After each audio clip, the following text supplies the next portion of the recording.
llenar nuestra alma del alimento espiritual que es tu palabra. Porque no solo de pan vivirá el hombre, sino de toda palabra que sale de tu boca. Señor, nos ponemos en tus manos. Espíritu Santo, toma el control y vamos con un corazón sincero que el Señor nos hable. Señor, háblame por tu palabra. Que cada versículo que en esta hora leamos, que cada palabra que salga, Señor, aquí, predicada y declarada, sea un bálsamo, Señor, para nuestra vida, sea una lámpara para una decisión que tengamos que tomar. Que en el nombre de Jesucristo de Nazaret tú te puedas entronar, Señor. Gracias. Aleluya. Gracias. Quiero darle la bienvenida a las personas que están por primera vez. A ver, ¿hay alguna persona aquí que esté por primera vez? Que sea la primera vez que está aquí. A ver, ¿hay alguien más? Muy bien. Tenemos unas dos manos. Bienvenidos a la casa del Señor. Sean bienvenidos. Que Dios nos pueda hablar. Que Dios pueda tocar nuestro corazón. Porque Él, como decíamos hace un ratito, es la fuente de toda bendición. Realmente no necesitamos otra cosa que no sea a Dios. Y bueno, nuestra iglesia se llama Jesús la Esperanza. Así que si hay alguna esperanza, está en Dios. ¿Y qué es la esperanza? Bueno, la esperanza es la fe con paciencia. Eso es esperanza. Es creer que algo va a suceder y tener paciencia para esperarlo. Por eso la Biblia dice que Abraham creyó en esperanza. Dice, tuvo fe para creer, pero también tuvo paciencia para esperar lo que Dios le había prometido que le iba a dar. Muchas personas tienen fe, pero a veces les falta la paciencia para decir, bueno, pero ¿cuándo? Yo sé que Dios lo va a hacer, pero yo lo necesito ya. Ahora. Y Dios tiene sus tiempos. Dios tiene sus maneras, Dios tiene sus métodos. De alguna manera, esto le pasó también a María y a Marta, las hermanas de Lázaro. Tenían la pérdida de un ser querido, la pérdida de su hermano. Estaban en un momento de luto y de repente salen llorando al encuentro de Jesús y le dicen, Jesús, si hubieras estado aquí, mi hermano no hubiera muerto, como diciendo, ¿dónde estuviste? ¿Dónde estabas? Que si vos estabas acá, él se hubiera sanado. Y Jesús le dice, ¿no te he dicho que si creyeres verás la gloria de Dios? O sea, le contrastó como diciendo, María y Marta salían allí a decirle, che, ¿dónde estabas? Como culpándolo, ¿dónde estabas? ¿Qué estabas haciendo que no estabas acá? Y Jesús le dice, pará, te dije que si crees vas a ver la gloria de Dios. Así que en esta mañana Dios nos dice, si crees, verás la gloria de Dios. ¿No te he dicho que si crees vas a ver lo que yo voy a hacer? Bueno, Señor, pero lo necesito ya. Y Jesús se demoró 4 días en llegar. Dice la Biblia, usted después lo puede leer en el capítulo 10 de Juan, que Jesús estaba en una ciudad y se demoró 4 días más en esa ciudad. No fue inmediatamente. Dice que cuando le avisaron que Lázaro estaba enfermo, se demoró 4 días. Pero no lo hizo a propósito. Lo hizo porque Él tiene sus tiempos. Y Él sabía que podía hacer un milagro. Y finalmente, el que estaba muerto, resucitó. ¿Y sabe qué? Los que estaban ahí, finalmente creyeron. ¿Sí? Cuando Jesús ora y le dice, Padre, te pido que hagas este milagro para que crean. ¿Sí? Para que los que están acá vean. Y Dios hizo el milagro. Bueno, Dios es bueno, Dios va a hacer tu milagro. Decir al de al lado, Dios va a hacer tu milagro también. Él lo puede hacer. Porque para nosotros es una situación terminal, una situación que no tiene retorno, que no tiene vuelta, para Dios es una gran oportunidad para orar. Para nosotros, vuelvo a decir, es una situación terminal. Para nosotros no hay salida, es un imposible. Pero para Dios es una gran oportunidad para mostrarnos su poder, como con Marta, diciéndonos: ¿no te he dicho que si crees verás la gloria de Dios? Y de esto está lleno toda la Biblia. Porque Dios obra por la fe. Cuando usted y yo ponemos nuestra fe por obra, por marcha, ¿verdad? Para la tsunamita que había en la historia de Eliseo y la tsunamita, los que algunas veces la han escuchado, la historia de que esta mujer que no tenía hijo recibe un hijo de parte de Dios y de repente ese hijo se muere y de repente todo su anhelo de tener un hijo como madre, usted que es madre, póngase como madre, de repente todo ese anhelo, ese hijo que ella amaba, le es quitado. Pero para ella fue una oportunidad para buscar a Dios. Ella fue a buscar al profeta llorando y le dijo: yo quiero que Dios me devuelva a mi hijo. Lloraba. ¿Y sabe qué? Eliseo vino, se tendió sobre ese niño y ese niño revivió. ¿Sabe por qué? A causa de la fe de esa mujer. A causa de que ella supo dónde ir a buscar lo que ella necesitaba. Así que yo le quiero decir que en esta mañana usted está en el mejor lugar.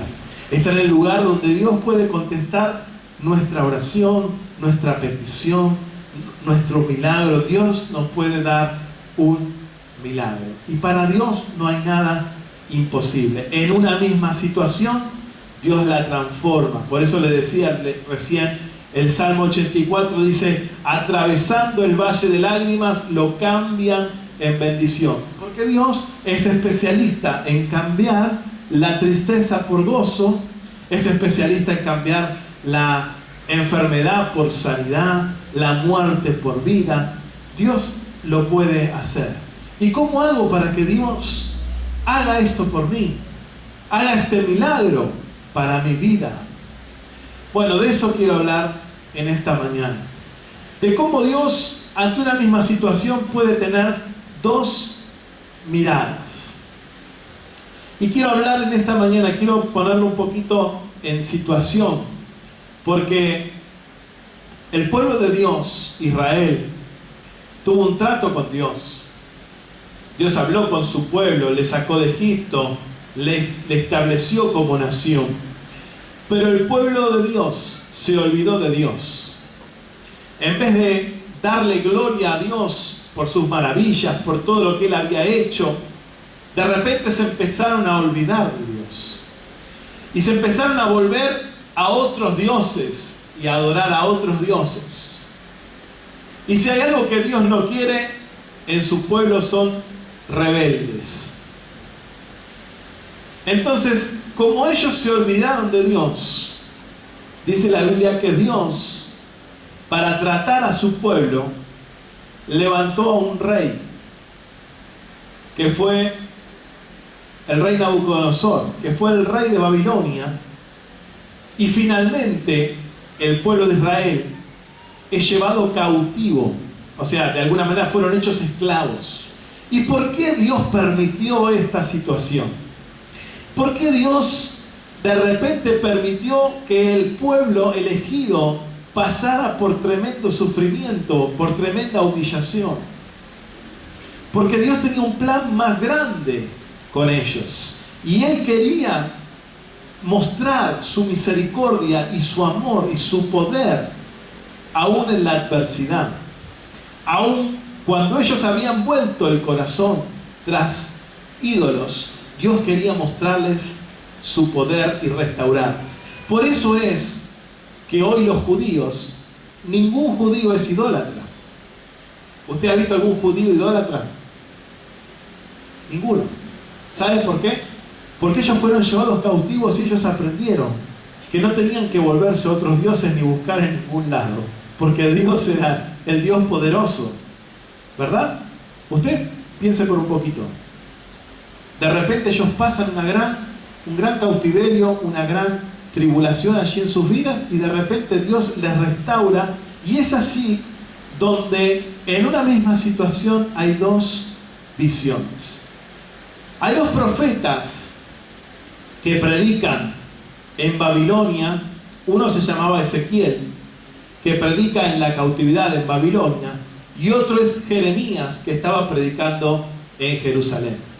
Dos profetas. Ezequiel es enviado a predicar en Babilonia, donde estaban exiliados los judíos, y Jeremías se queda en Jerusalén con el remanente que se quedaba, diciéndoles que era bueno todo lo que estaba pasando, porque esto era parte de un plan. Y usted imagínese, el ejército de los babilonios viniendo, asediando la ciudad, matando, y Jeremías predicándoles que se vuelvan a Dios, que Dios iba a restaurar, Ezequiel predicándoles que Dios los iba a restaurar, que los iba a volver. ¿Y por qué le digo todo esto?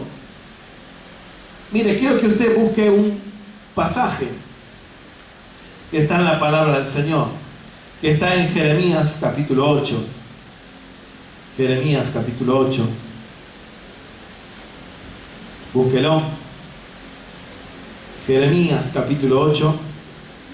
Recuerde, Jeremías está en Jerusalén predicando con los que quedaron.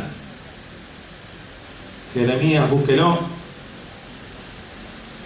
Espérenme que yo con la Biblia eléctrica. Jeremías 8, verso 1.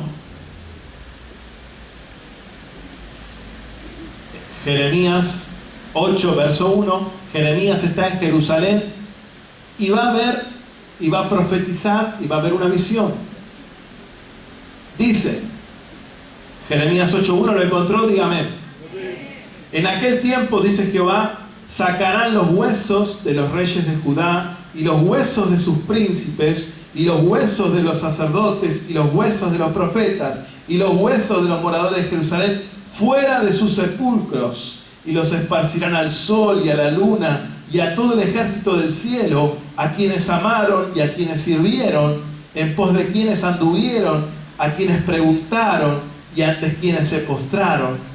No serán recogidos ni enterrados, serán como estiércol sobre la faz de la tierra, y escogerá la muerte antes que la vida todo el resto que quede de esta mala generación, en todos los lugares donde arrojé yo a los que queden, dice Jehová de los ejércitos. Una palabra fuerte, ¿no? Le da Dios a Jeremías, como diciendo, en este tiempo van a ver todos los huesos de los reyes, de los moradores, de todos los idólatras, de todos los que se fueron tras los dioses, de todos los que adoraron a otros, y los van a ver allí. Y Ezequiel, que también es contemporáneo de Jeremías en el mismo tiempo, que está en Babilonia, tiene también una visión acerca de los huesos que está en Ezequiel capítulo 37, con lo cual quiero que me acompañe también en Ezequiel capítulo 37. Búsquelo, por favor.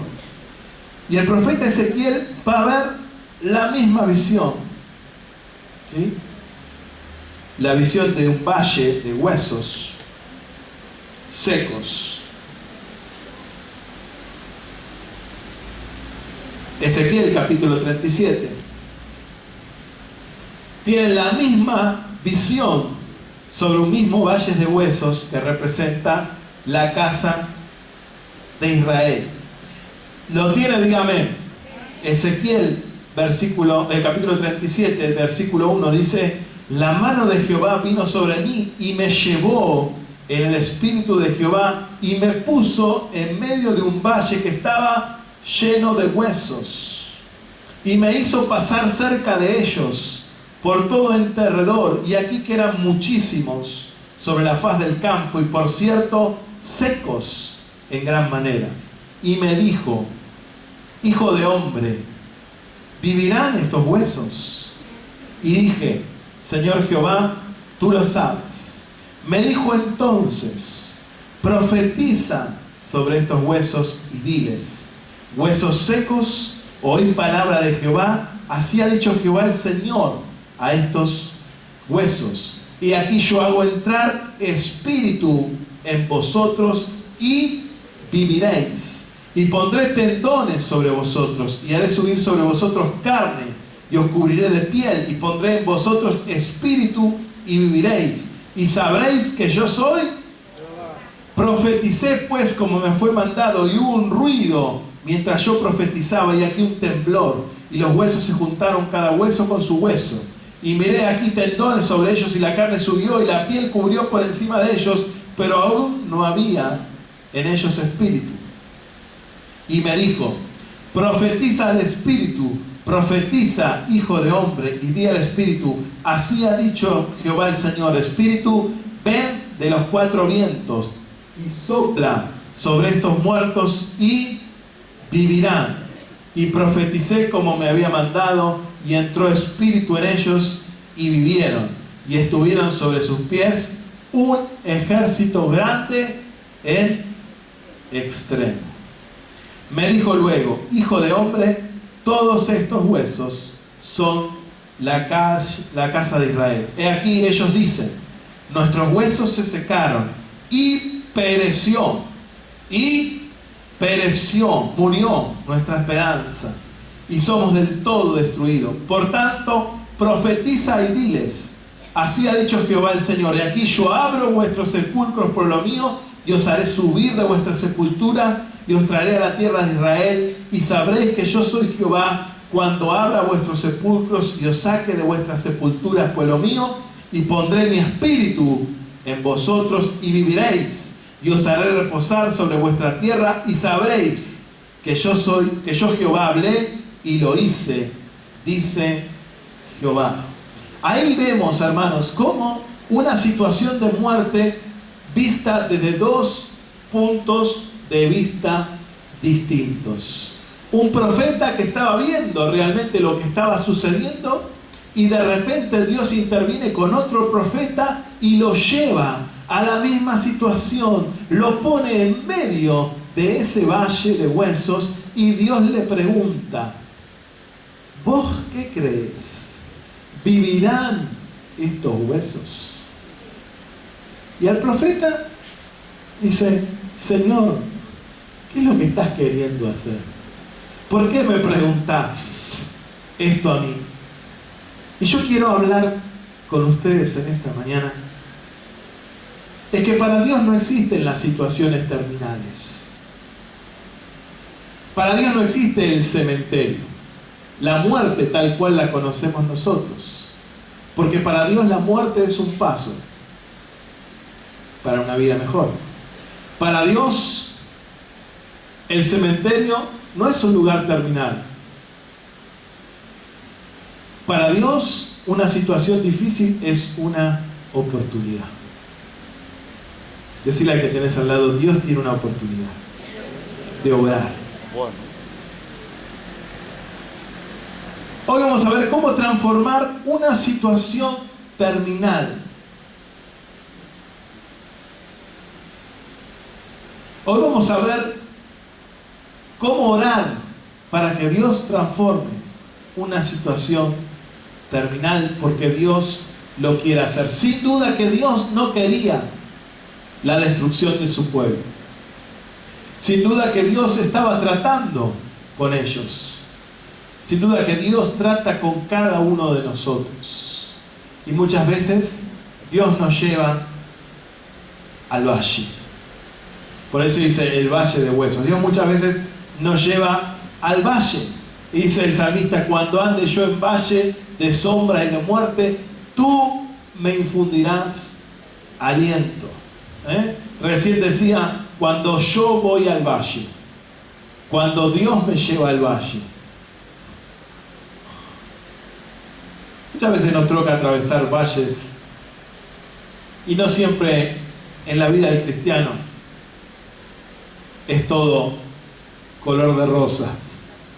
El Señor dijo: en el mundo tendréis aflicción, pero confiad que yo he vencido al mundo. Ahora, ¿qué hacemos cuando vemos una situación que nos afecta y que no podemos cambiar? ¿Qué tenemos que hacer?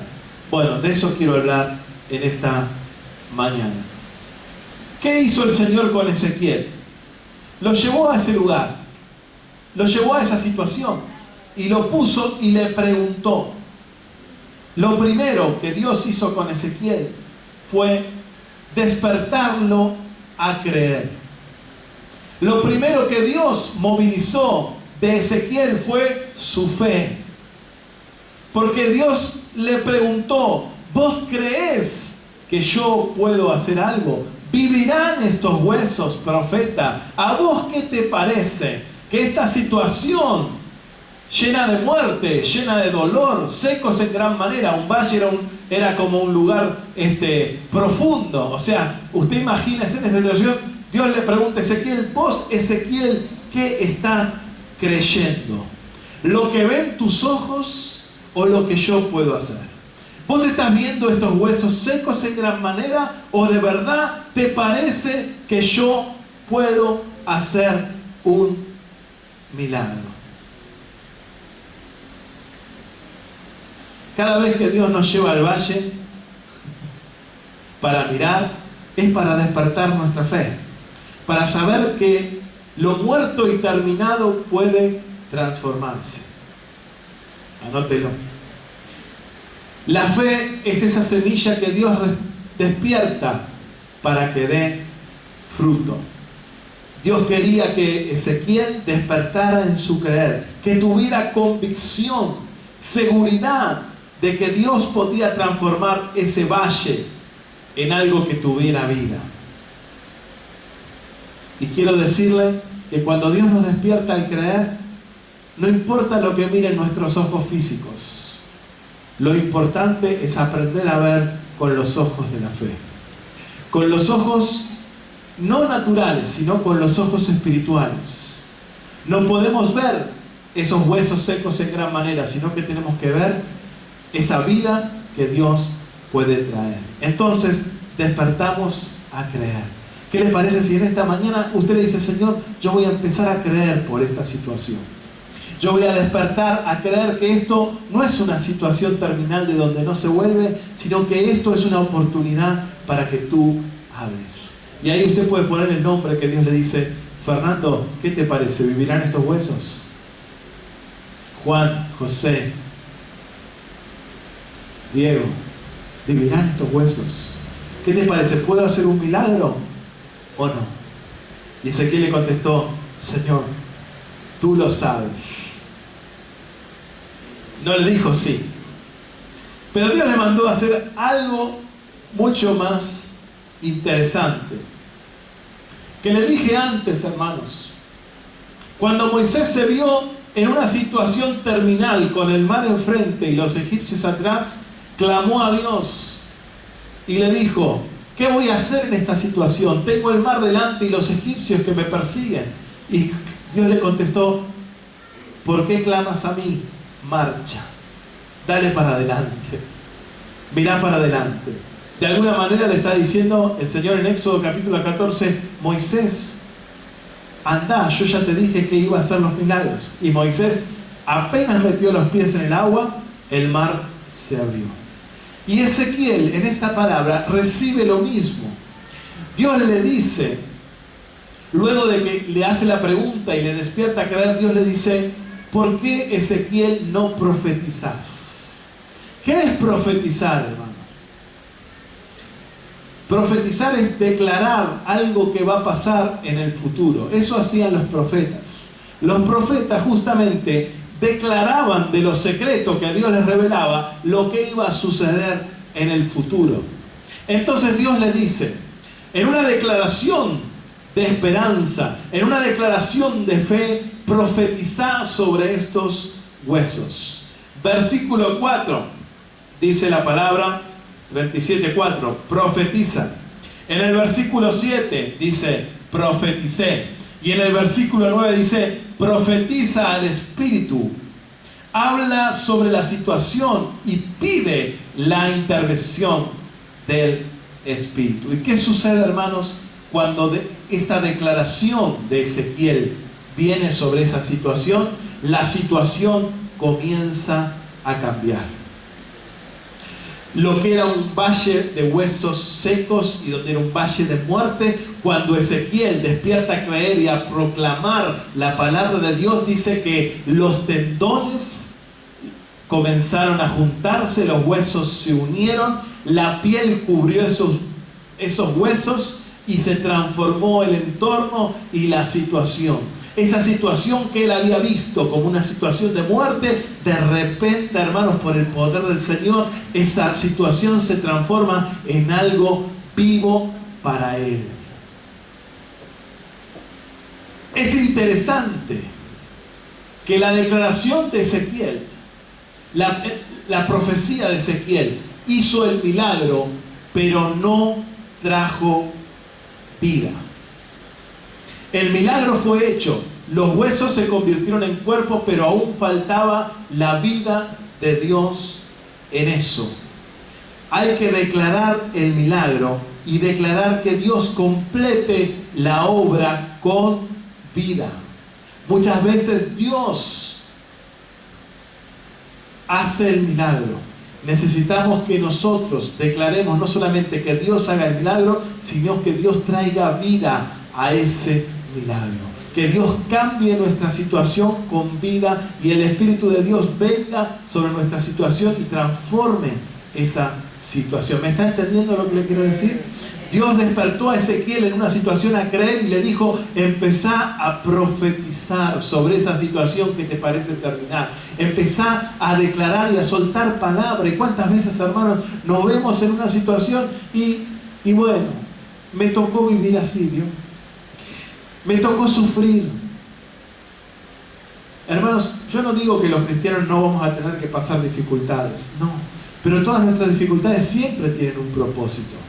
Dice la palabra de Dios en Romanos que todas las cosas ayudan a bien a los que aman a Dios, a los que conforme a su propósito son llamados. Si usted y yo estamos atravesando una situación difícil, bueno, puede ser que esto tenga un propósito, pero usted y yo debemos buscar el propósito y dejar que Dios intervenga y declarar que esa situación va a cambiar, para que nosotros entendamos el propósito. ¿Se entiende? Entonces Dios despertó a creer. Dios le dijo a Ezequiel que profetizara, que cambiara esa situación. Y después, confiar en la restauración de Dios, en que Dios va a hacer su obra perfecta. Dios no se equivoca en nada. Filipenses 1:9 dice: aquel que la buena obra empezó será fiel en completarla. Amén. Será fiel en completarla. Si el Señor en este tiempo está obrando en tu vida y en mi vida, Él será fiel en completarla. Si Dios, hermanos, nos está moviendo, es porque Dios quiere un lugar mejor para cada uno de nosotros. El propósito de Dios no era que los israelitas estuvieran en cautiverio, no. El propósito de Dios es que le aprendieran a adorar como el único Dios. Por eso pasaban todo esto. Y de repente nuestras situaciones en nuestra vida tienen un propósito: que le adoremos a Él solamente. Él dice: yo voy a venir, dice, y voy a restaurarles, voy a sacarles a lugares espaciosos. Dios le dice: voy a transformar el corazón, voy a quitar este corazón de piedra y voy a poner un corazón de carne. Voy a llevarlos junto a aguas de reposo. Voy a darles paz. Este era el propósito de Dios. Hay que confiar, hermanos, en que Dios va a hacer la obra completa. Y la obra completa significaba no solamente que Dios hacía el milagro para que esos huesos se convirtieran en un cuerpo humano, sino que aparte Dios quería derramar vida sobre esos huesos. Y muchas veces, hermanos, no solamente tenemos que pedir el milagro sobre nuestras vidas, sino que tenemos que pedir que Dios intervenga con vida, que sea transformado todo nuestro entorno. ¿Me va entendiendo? Dios nos lleva a un lugar mejor. Dios quiere poner las leyes de su Espíritu en nuestros corazones. Por eso el mensaje de esta mañana es que para Dios no hay situaciones terminales. Para Dios no existen los imposibles. Para Dios no existe nada que no se pueda cambiar. Para Dios no hay enfermedad que Él no pueda sanar, porque aún la muerte, Jesús le dijo a Lázaro, ven fuera, y le dijo, yo soy la resurrección y la vida. Ni la muerte pudo detener el poder de Dios. ¿Cuánto más su problema, mi hermano? ¿Cuánto más su situación? Pero Dios seguramente nos quiere enseñar algo. Dios quiere hablar en nuestro corazón. Por eso el salmista dice, cuando voy al valle, Él me lleva aguas de reposo. Cuando estoy aquí con los huesos, me pregunta, ¿vos te animás a creer que yo puedo hacer algo? ¿Viven estos huesos? ¿Hay alguna cosa que vos crees que yo puedo hacer? Profetiza, declara sobre ese problema. Soltá la palabra. Confía en que Dios va a restaurar todas las cosas porque Él tiene un propósito. Sobre tu familia, sobre tus hijos, sobre tu economía, sobre tus finanzas, sobre tu ministerio. Él te dice, ¿vos crees que yo puedo hacer algo o estás viendo solo lo que tus ojos te dicen? Yo todavía no terminé contigo. Yo todavía no tengo una situación terminal. Para vos es terminal, pero para mí es una oportunidad. Gracias, Espíritu Santo, por esta mañana. Gracias, Espíritu Santo. El Señor te pregunta, ¿vivirán estos huesos? ¿Crees en el milagro? ¿O crees en lo que los ojos dicen? ¿Cuál es tu declaración? ¿Cuál es tu profecía? Oh, Espíritu Santo maravilloso. Yo siento que el Espíritu Santo, aquí hay personas que piensan que no pueden servir más al Señor, que su tiempo se acabó. El Espíritu Santo te dice en esta mañana, yo todavía no he terminado contigo. Yo empecé la obra y seré fiel en completarla. Seré fiel en completarla.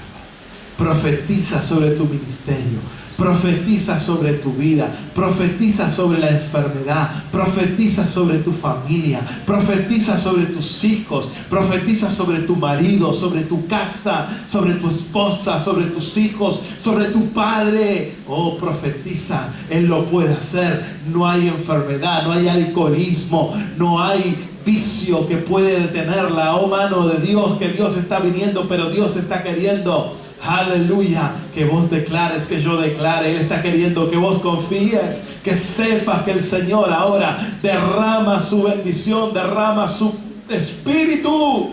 Oh, Sharandarama Kama Santa, Espíritu Santo. Oh, Renderrama Shama Kama Santa, Riandaramakei. Sondo Roma Mama Shama Makandarama Santa. Yo siento que hay personas que el Espíritu Santo les está animando a creer. Aquí hay matrimonios que el Espíritu Santo está obrando.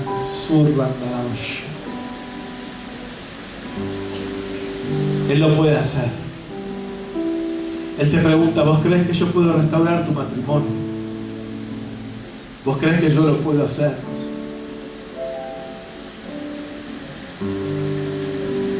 Si lo crees, declaralo. Orá con tu esposo si está aquí, orá con él. Busca a Dios, Suma Rama Shana. Espíritu Santo, orá con él. Dile, Señor, estamos buscándote. El Espíritu Santo está aquí en esta mañana. Y vamos ahora junto a los pastores a orar para que los milagros sean desatados. Vamos a orar con el pastor Adán y con Gustavo si están por ahí. Vamos a orar por todos los que necesiten ahora una declaración sobre su vida, los que necesiten un cambio en su vida, los que necesiten un renuevo en su vida. Vamos a pedir al Espíritu Santo que en esta mañana Él obre. Oh Santa Ramsha. Oh Espíritu Santo, ven y purifícame, ven y llena. Oh, manda. Si usted necesita oración, deje su banco, por favor. Vamos a hacer un altar y vamos a orar. Los pastores van a estar orando aquí para que el Espíritu Santo transforme todo aquello que usted no puede transformar. El Espíritu Santo quiere en esta hora tener un encuentro con usted y conmigo. Venga a los pies del Señor y dígale, Señor, haz una obra en mi vida. Deje el banco si usted necesita. y dígale al Espíritu Santo: Señor, te necesito. Señor, voy a empezar a creer. En esta mañana voy a declarar. Venga al altar del Señor. Venga aquí, los pastores van a estar orando. Espíritu Santo, gracias. Maravilloso Señor. Aleluya. Sí, Señor Jesús. Gracias por esta mañana. Gracias, Espíritu Santo. Busquemos a Dios. Usted que está en el banco, cierre sus ojos y tenga un momento de adoración con Él. Gracias. Anhelo conocerte, Espíritu Santo. Anhelo siempre estar cerca de ti. Anhelo conocerte, Espíritu Santo. Gracias por esta mañana, Señor. Gracias, Jesús. Cerca de ti, yo sé que he fallado, tu presencia descuidado. Ven y limpia todo lo que hay en mí. Como paloma con tu gracia, hoy desciende. Como aceite derramado, úngeme. Como fuente de agua viva, sacia mi sed. Llama de fuego, ven y purifícame. Como paloma y con tu gracia, hoy desciende. Como aceite derramado, úngeme.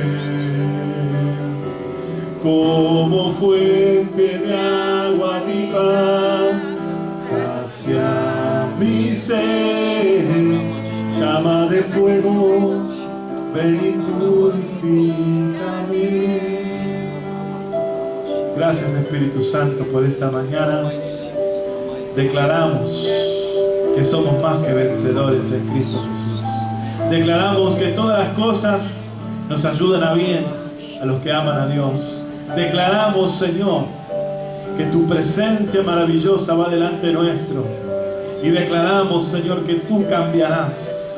Profetizamos, cambia nuestro corazón a un corazón de carne, un corazón dócil, para ver tu poder y tu gloria, Señor, en este tiempo. Gracias, Espíritu Santo. Gracias, maravilloso Señor. Gracias, maravilloso Señor.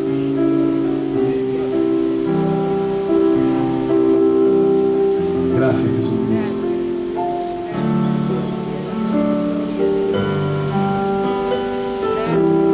Extienda su mano en alto, ponga su mano en alto. Vamos a hacer una oración. Espíritu Santo, yo te necesito tanto. Estoy aquí en esta tu casa para buscarte a ti, Señor. Si alguna vez te he fallado, Señor, perdóname. Vuelvo a ti, a la fuente de toda la vida. Y en esta mañana renuévame, Padre, para tu gloria y para tu honra. Acompáñame de regreso a casa, Señor. Vuelve a traer, Señor, cada día a tu casa para buscarte más y más. Señor, es el anhelo y el deseo de mi corazón agradarte solo a ti. Gracias, Señor. En el nombre de Jesús. Gracias. Amén. Recuerde, para Dios no hay ninguna situación terrible. Él es el dador y el hacedor de todas las cosas. Saluda al que tiene al lado, dígale Dios te bendiga en esta mañana mientras los hermanos continúan orando aquí. Saluda al que tiene al lado. Nos volvemos a encontrar a las 6 de la tarde para los que regresan y si no el martes 7:30 de la tarde. Dios te bendiga grandemente.